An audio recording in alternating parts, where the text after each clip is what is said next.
What is going on, my friends? It's your boy Troy and Michael King, King and Cole. What's up, my dude? Hey, how's it going, everybody? Always a pleasure to be here with you, my friend. What's shaking today? What do we got? All right, so check this out. Michael's a big data guy. And we were looking at some data points earlier and wanted to jump on and share this with you. So one of the big pain points that we hear from practices right now is, man, like people want LASIK. That's great.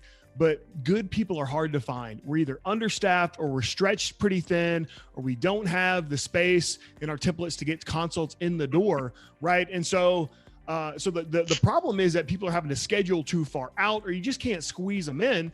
And we all know that when you have to schedule a refractive consult 2 or 3 or 4 weeks out, the chances of them sticking and showing up and not going to a competitor, they drop by the day, right? I mean, we like to get people in same day when you can, right? But that's just not the reality for a lot of practices right now. And unfortunately, like we got a lot of cool digital tools and training and coaching that we provide to our clients, but I can't just come and like manufacture an awesome new team member and just give them to you and plug them into your practice, right? It's a pain point. It's a reality right now. So one of the things that we've been looking at is how can we use some of the things we do to make practices more efficient in making the most of the patients that are coming in the door, right? And really streamlining that whole process. And we've looked at the virtual consults and actually went back and looked at some data on some of the practices that are doing virtual consults and found some really interesting data points as it relates to efficiency. And that's what we want to talk about today. Michael?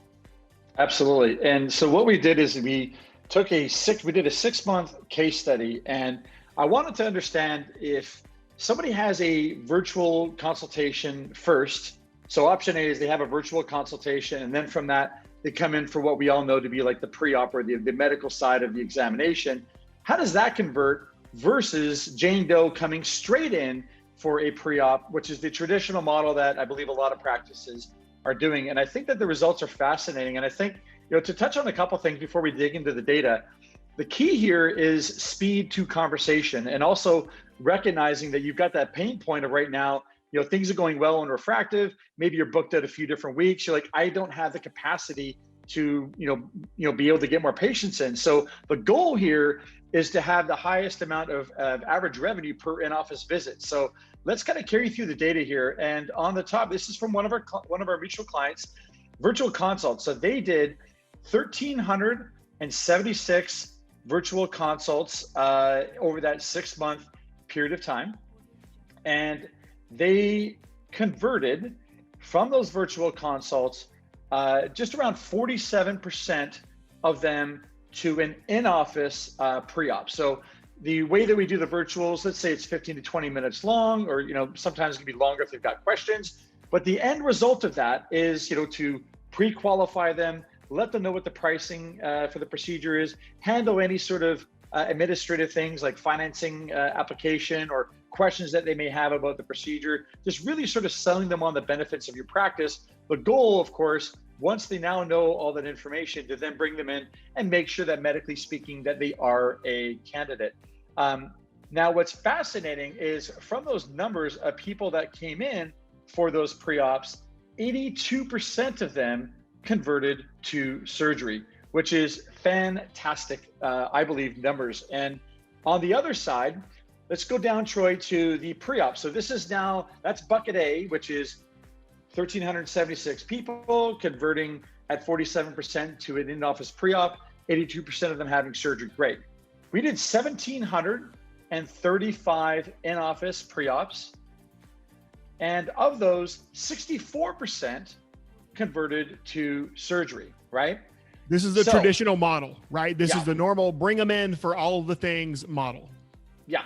And what we calculated, here's the big number. And this is a number that very few practices or consultants or anybody really talks about, which is what is the average revenue for an in-office pre-op on average for you. So option A was at $29.44 per in-office pre-op. And that's by doing the virtual first.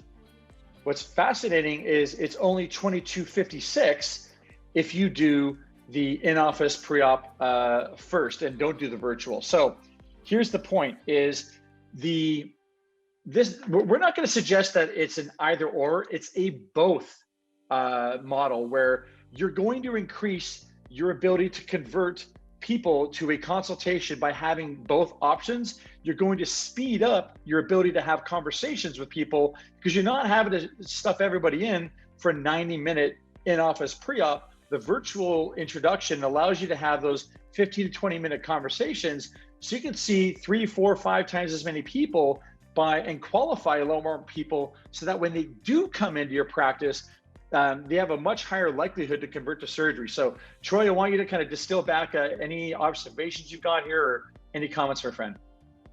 Well, when we're talking about the issues around bottlenecks of staffing and just office space, which is what we're talking about a lot right now, ultimately, people want the refractive surgery, but you're just leaving money on the table if you can't facilitate them getting into your office, right? And so it's like, well, how do we facilitate it? Which means how do we keep only people coming in who actually want to move forward? And that's what you see in bucket A right here, right? Bucket A is the people who essentially we're using the virtual consult to weed people out, for lack of a better term, right? The only people coming into the office, more than 4 out of 5, based on these numbers, are ready to go, and they go ahead and they book that surgery. And like Michael said, this number right here is the big number. And I've never heard anyone talk about that number, the revenue per patient walking in your door. But why wouldn't you talk about that? Why wouldn't you look at that number?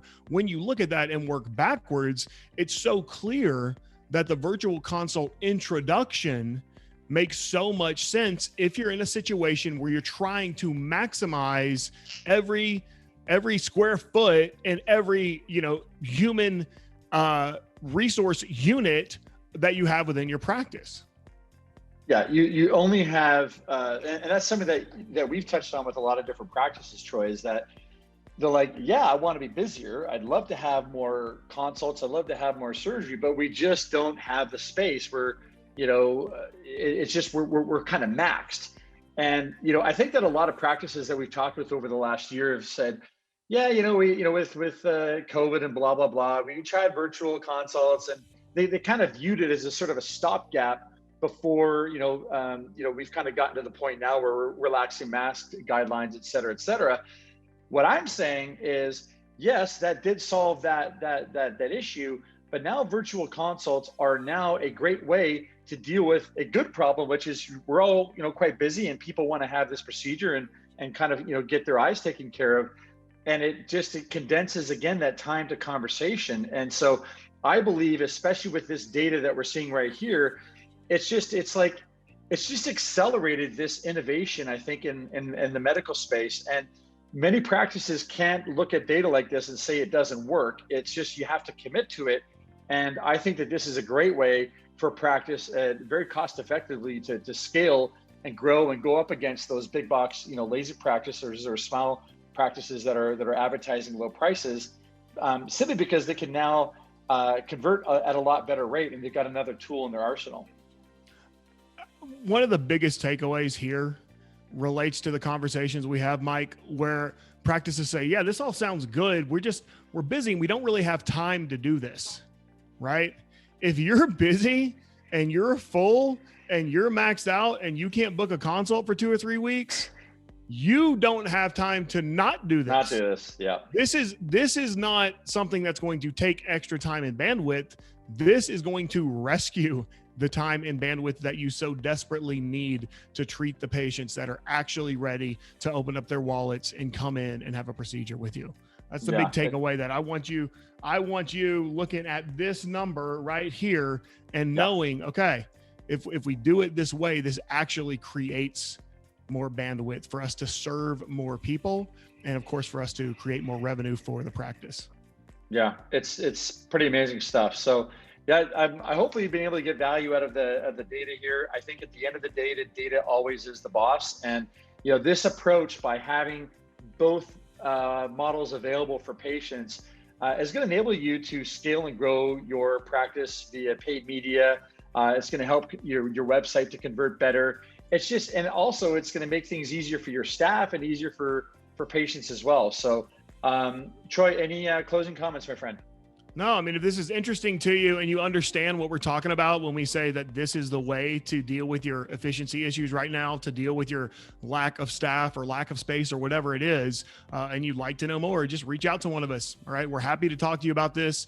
This is the future. This is just yet another reason why we're so bullish on practices adopting this model that we are so big on, because there's just so many benefits to patients, to your team, to your practice, to your bottom line. So give us a shout, shoot me a DM, shoot us an email, whatever it is. And we're happy to talk to you more about how to set this up for your practice. Thanks, everybody. Have a wonderful day. Take care. Bye.